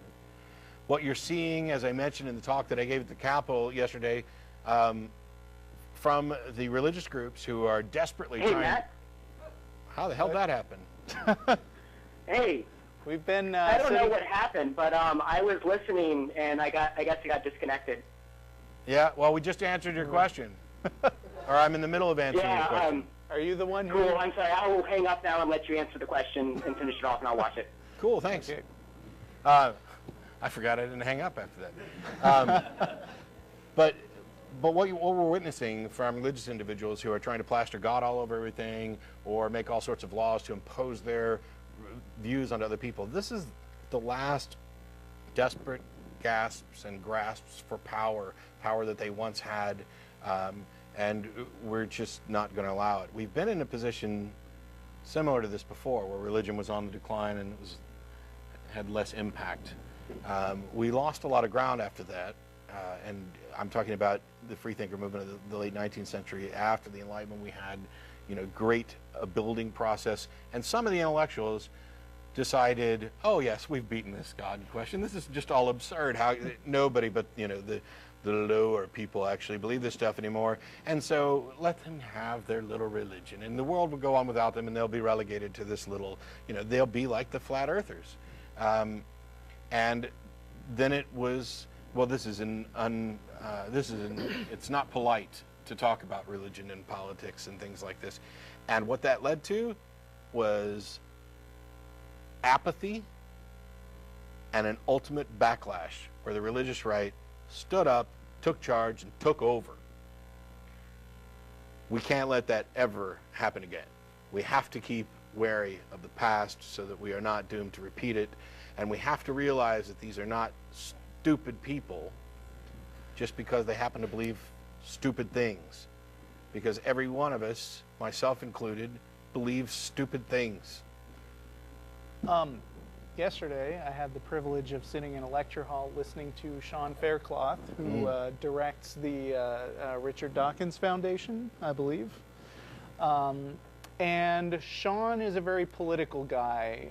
The way he put it, he has kind of the trifecta of being a politician, a lobbyist, and a lawyer, right? But what he said very persuasively in that lecture was that, like Matt said, we are winning to the extent that the more the word of atheism and the solid arguments for being an atheist and the arguments against religion and the reasons why it's beneficial to not take stuff on faith. The more organized we become and the more people hear and are convinced by these arguments, the more that we're a force that people have to pay attention to. And Sean gave some very good technical discussion of how to approach lobbyists in Washington, which I personally will never, ever be in a position to use. But I'm glad to know that people are out there fighting for us and not just letting slide the concept that religion is necessary to be a good person and that you have to be religious in order to explain reality, because as you've probably seen from callers just today, the people use religion as sort of a crutch, and it doesn't actually explain jack squat for them.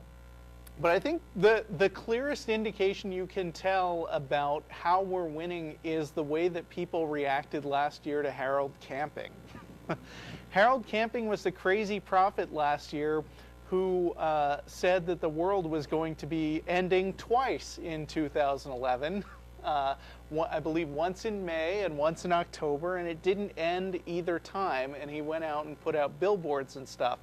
But the thing that astonished me about that was, first of all, our friends in Seattle at Ask an Atheist were the first guys to really pick up on this story and pay attention to it.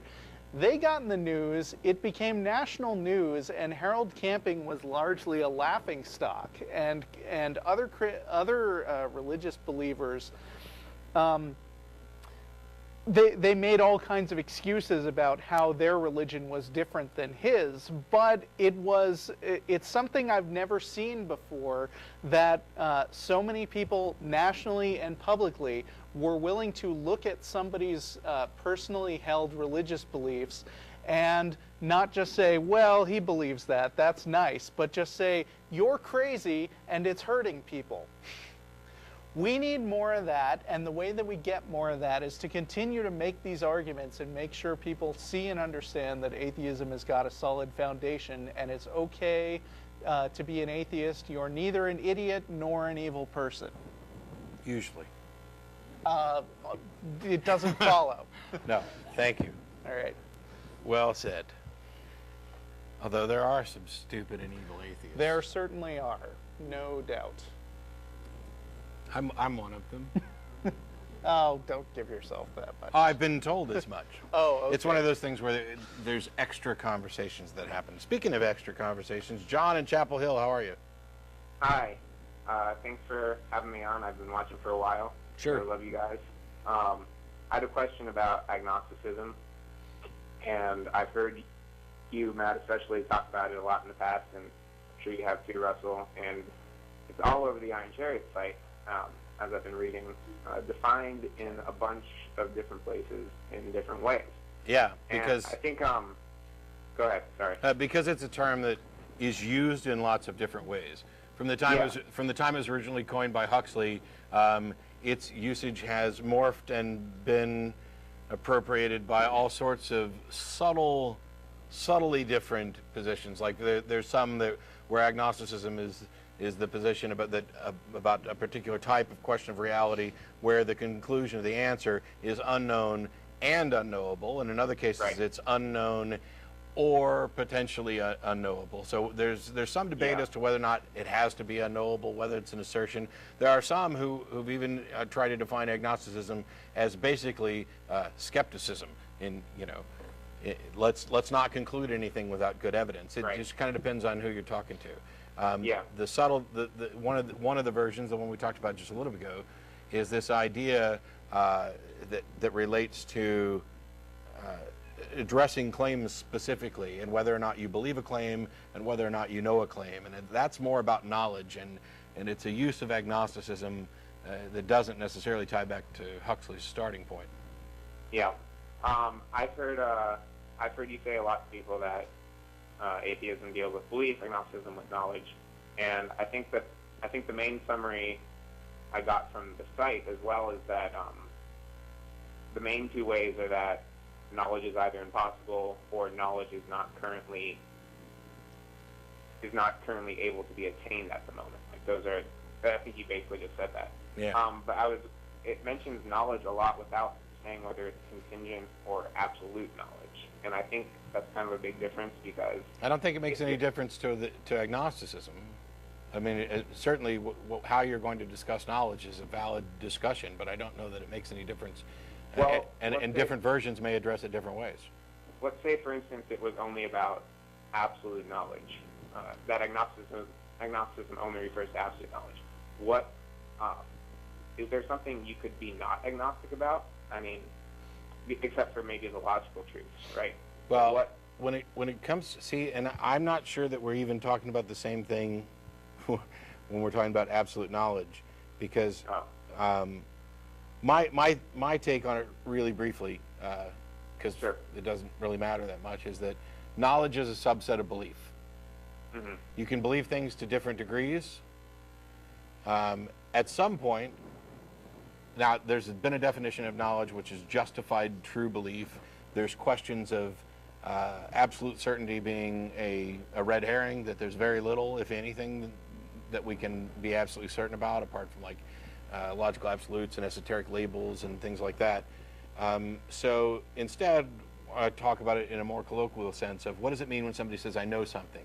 And generally, what we mean by that is I believe something to such a high degree of certainty that it would be worldview altering to discover that it's incorrect. And with knowledge as a subset of belief, therefore, the overwhelming majority of things that we talk about, even when it comes to knowledge, certainly don't qualify as absolute knowledge. Okay, I think that answers my question, because by that definition of knowledge, you can know things of the real world, and you can know things about. Yeah, it goes to. I guess one of the questions I got asked in debate one time was, is it possible to know things that aren't true? And yeah, you know, because Jason knows that there's a God. Right.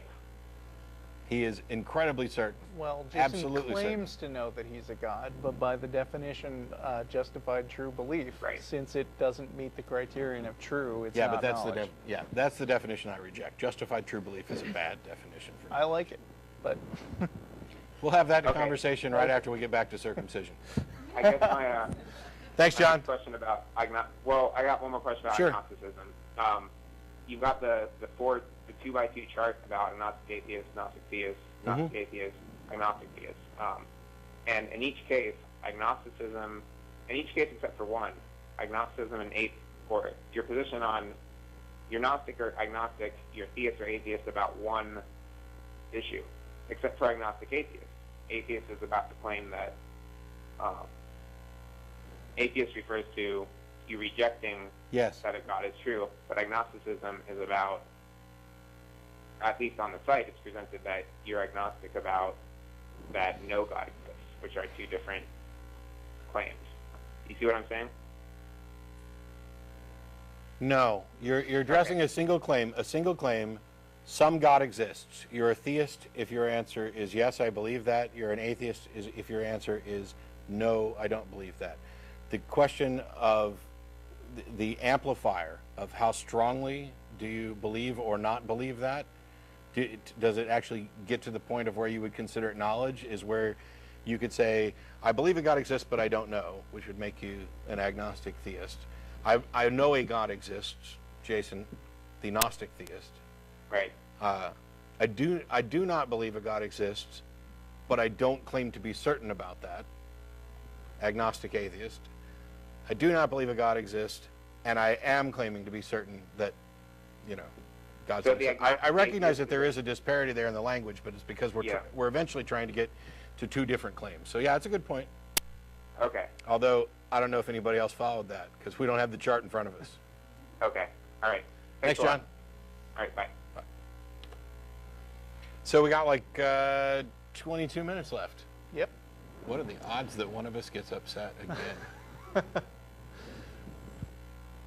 Andrew and Irvine, how are you? Good, Matt. How's it going for you? Pretty well. All right. Anyways, my question is in regards to atheist teens, and I'm currently living with my aunt, who is fairly Christian to say the least. She goes to the Saddleback Church, if you're familiar with that church, the Rick Warren Church. Mm-hmm. Oh. Is that Saddleback? Yeah.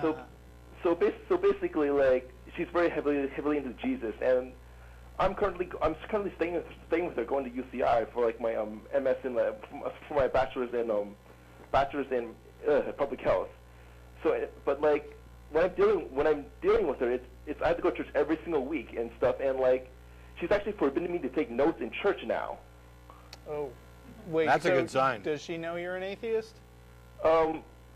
She's gotten hints of that throughout my childhood. I mean, when I was staying with her in 2000, when the whole like gay marriage initiative was going through, I voiced my objections to that, and during 2008 when I stayed with her again, I actually like debunked the entire like the 10 reasons why you should vote no for gay marriage, and she was just totally flabbergasted. She was like, oh, have you been brainwashed? Like, oh, did someone molest you or anything like that? So like, I don't know how to deal with her because like. Are you? Well, first let me ask you: Are you in any way financially dependent on her?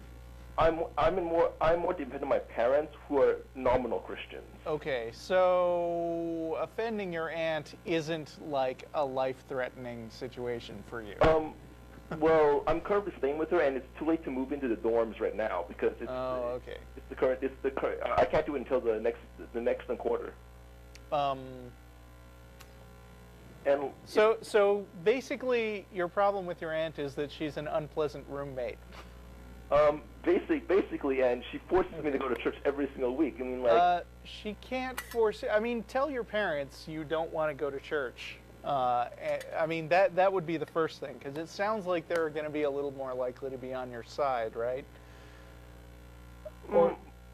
Or do you think? I mean, you're over 18. I'm able to tell, right? I'm 18. I'm actually 18 right now. You're 18. Okay. So I mean, since you're not financially dependent on her, she can't actually force you to do anything, except to the extent that I guess she could kick you out of her house and make you homeless. Yeah, that's what she's threatening to do. So go to church and sleep. Yeah, I mean, like, I can't really. She keeps me awake. I can't take notes because because the last time I took notes, I was actually over here for the summer, and she took me to like this like Christian retreat. I took a bunch of notes, and I spent like a week debunking. I spent a week writing a paper debunking every single claim made during the retreat and stuff. I handed them her and stuff. She just threw it in the garbage. It's like, oh, I want to read this blasphemy against God and stuff. Can you start looking for an apartment? I mean, that seems to be your housing situation seems to be the major hinge that's the problem here. I'm currently looking for an apartment, but my parents won't pay for it until like the next quarter and stuff. But they'll pay for a dorm? No, they won't pay. They won't pay for the. I really can't get anything until like the next quarter and stuff because. Right. Well, how long till the next quarter? It's only a few months. It sounds to me like you're going to have to weather it or get a job, which I grant is a very difficult thing for someone to do, especially in their first year of college. It's somewhat difficult. I'm doing public health, and I'm double majoring in public health and biology as well. It's just, maybe you should cut back on that. I don't know. I mean, I'm not saying. I mean, you might be biting off a little more than you can chew here. Ask your aunt why she doesn't love you. well, good cut right to the chase like that. I'll probably try to weather it out and stuff. I mean, like, it seems that she's an immovable object. I mean, all my attempts to try to like at least get her to question her beliefs have failed. Look, I mean, she believes in Pascal's wager, and like I've tried to talk to her about it, and like she says, oh, she's like I'm tired. She says I'm tired before I like when she realizes that she's going to lose the argument, she's like, oh, I'm tired. I have to go to sleep now and stuff. Yeah, well, maybe you should use that. Or I'm too tired to go to church. But look, in the grand scheme of things... From all the drinking and sex. In the grand scheme of things, once you get out from under her thumb, her behavior towards you is going to be its own punishment. Because what's going to happen is you're not going to have any freaking relationship with her at all in a couple of years, I predict.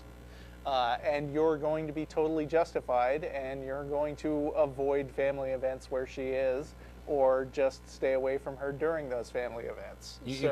She's really only hurting herself with her family right now. You can also do kind of what I did in working out the relationship with, for example, my parents. There was no amount of preaching that was going to make any difference to me, because that's somebody else relaying their opinion and their personal feelings, and I care about actual information. But my parents, and I'm betting your aunt, believe that God exists, believe this God wants me to know that this God exists, believe he's willing and capable of doing so, and believes that he answers prayer.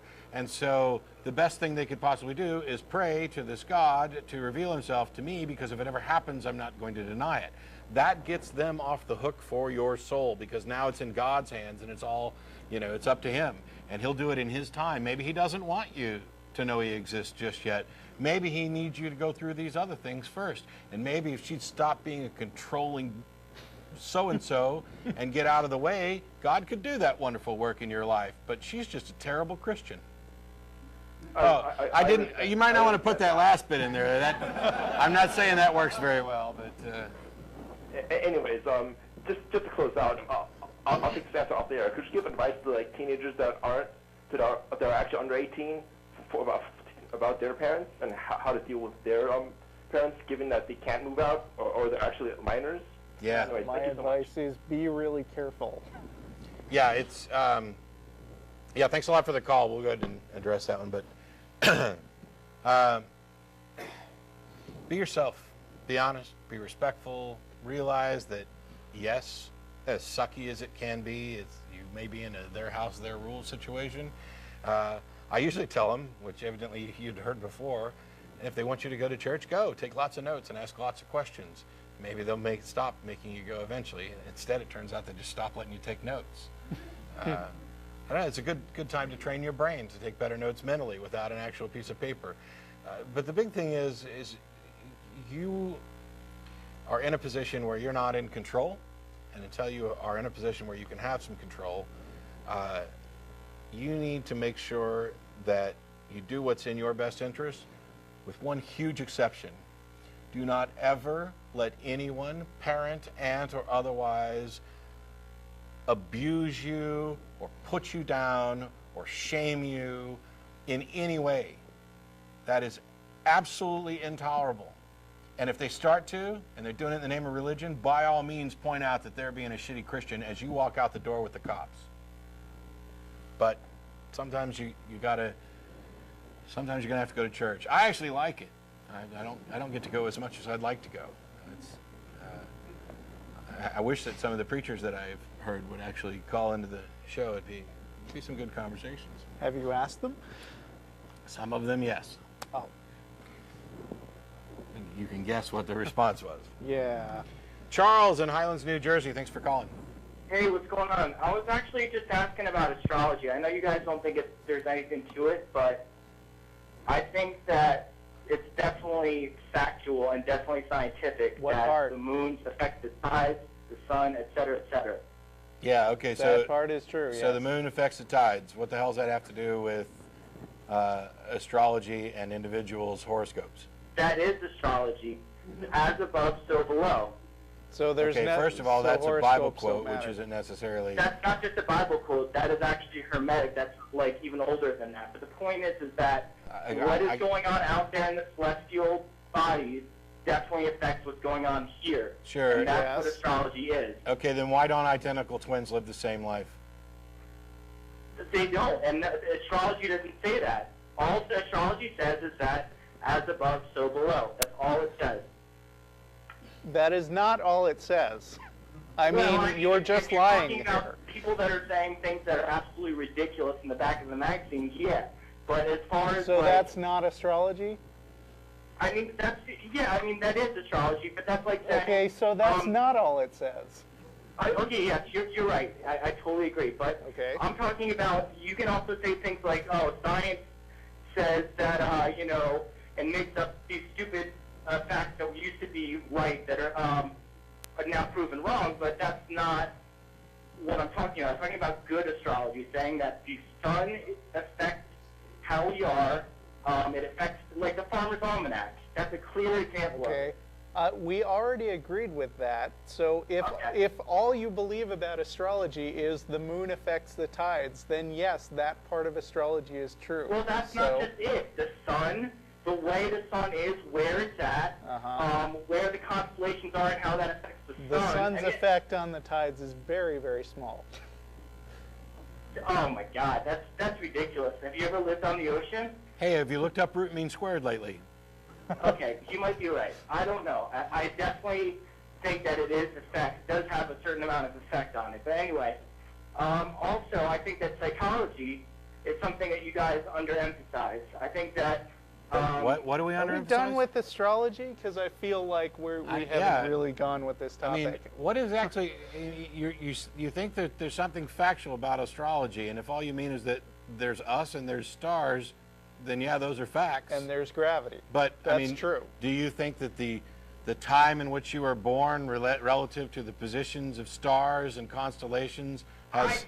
I think that there might be some effect. I'm not saying that it's a huge effect, and it's something. But when you're in your room, but nothing you're predictable. very susceptible. Will you let me finish? Sure. You are susceptible to things happening from gravity and gravitational pulls, and just overall everything that is affected in nature, and where the stars are. And What does it tell you?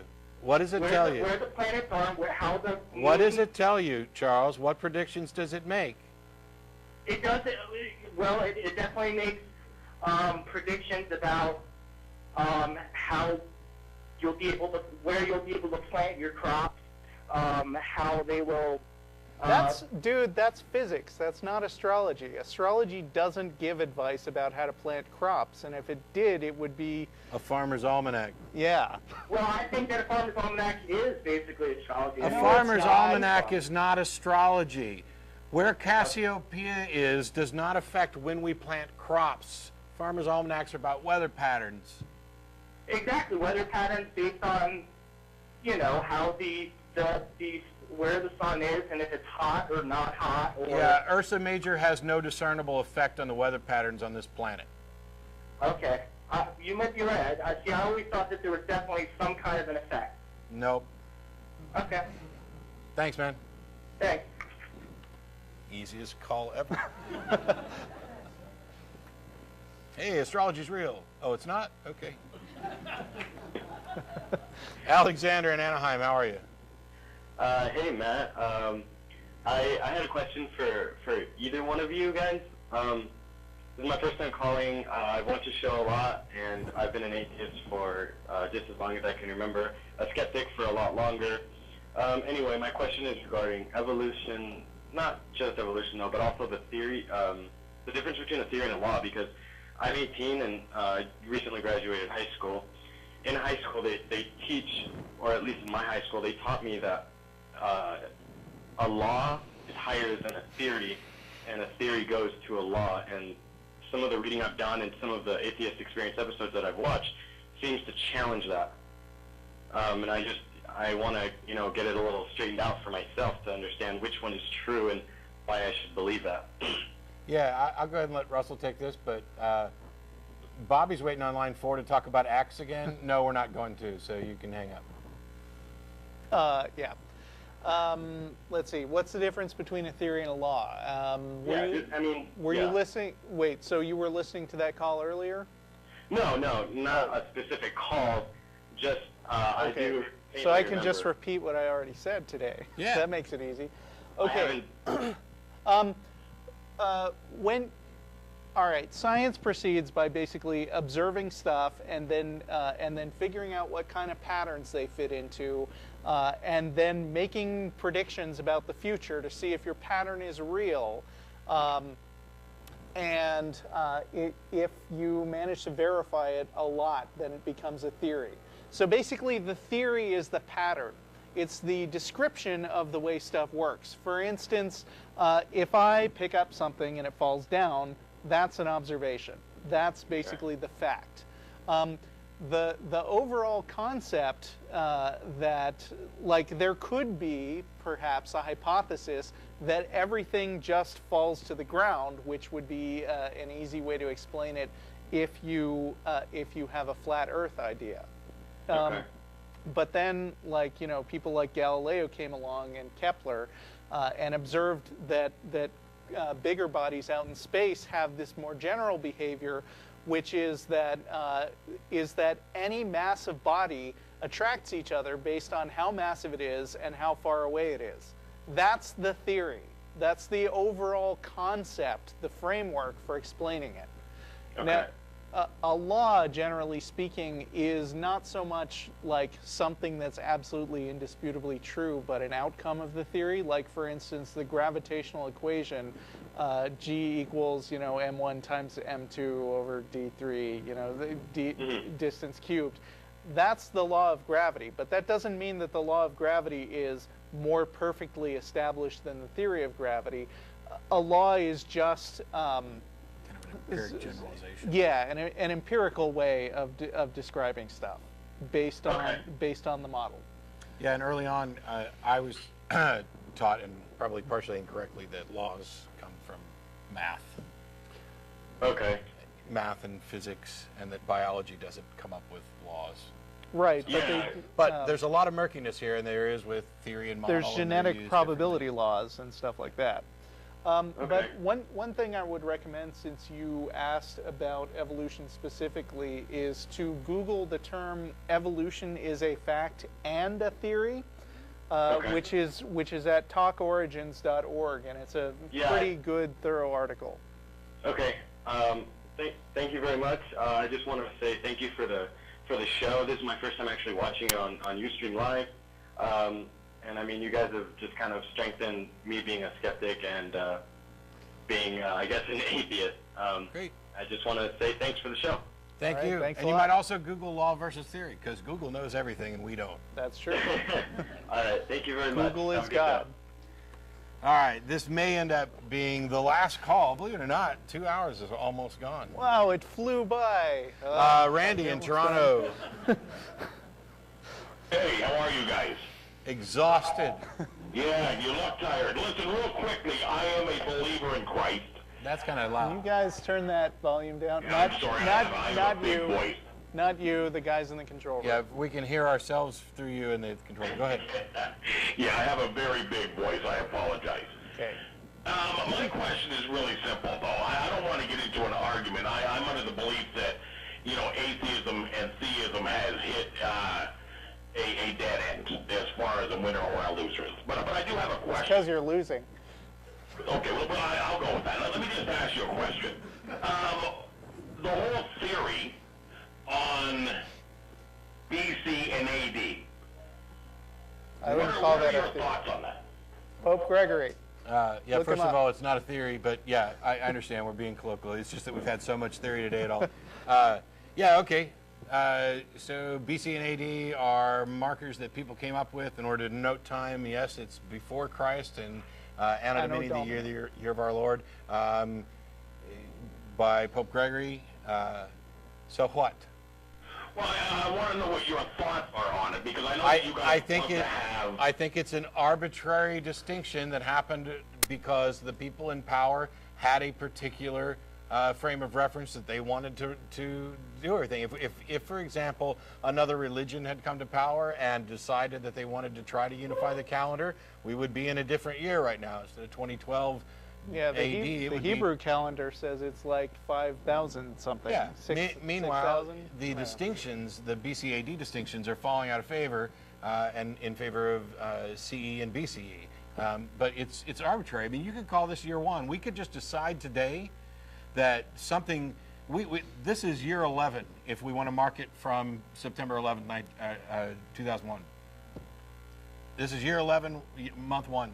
Yeah, we could, but it still is BC and AD. Am I correct? Right. No. If we start over right now. No, but you can't use the word if. If we start over right now, it would why know. are you using the word if? I mean, it is what it is. Yes For or no? Christ's sake, can I finish? If we start over right now, we would have different labels than BC and AD. It would be B9 and A9. But you're using the word if. Let's try to stay with what it is. Yeah, currently, because we use the standard calendar that these other people came up with, we are under their calendar in AD, but we don't necessarily have to use that. And we don't. No, we don't all use that, actually. Scientists have now switched to using CE and BCE. But what the hell does this have to do with the truth I of it? just find it very interesting. Well, you don't have to get mad, brother. I'm not poking at you. I'm going to be poking at this. To me, that's quite amazing. Why is it amazing that the people in control decided to label the calendar in accordance with their beliefs? What's amazing about that? I find it very strong. I find that... Wait, strong for what? Strong for what? I mean, well, it's obviously got you upset. But no. Do you have a conclusion? Your loud, annoying repetition is what got me upset. I'm asking why. What is it about this that you think is amazing or strong? It's just. Well, to me, it verifies the existence of Christ. So, okay, you understand how the Gregorian calendar came to exist, right? Oh, absolutely. So this guy, this guy in the 16th century. This guy in the 16th century said, hey, from now on, let's say that year 0 was the year that Christ was born. And somehow this one event, like 1,600 years later, proves beyond a shadow of a doubt that this dude was real. How? Well, you proved to me how it doesn't. There we go. Thanks so much. Thanks for the time waster. All right. Prove to me that I'm wrong. Otherwise, I'm just going to sit here and wallow in my ignorance and enjoy it. Thanks so much for everybody. Thanks to the people from the Texas Freethought Convention for coming out today. Yeah, you guys. Woo. There's the folks that make the show happen. We're going to go out to dinner. I'm Matt. He's Russell. Always a pleasure, done. Matt. We're out of here.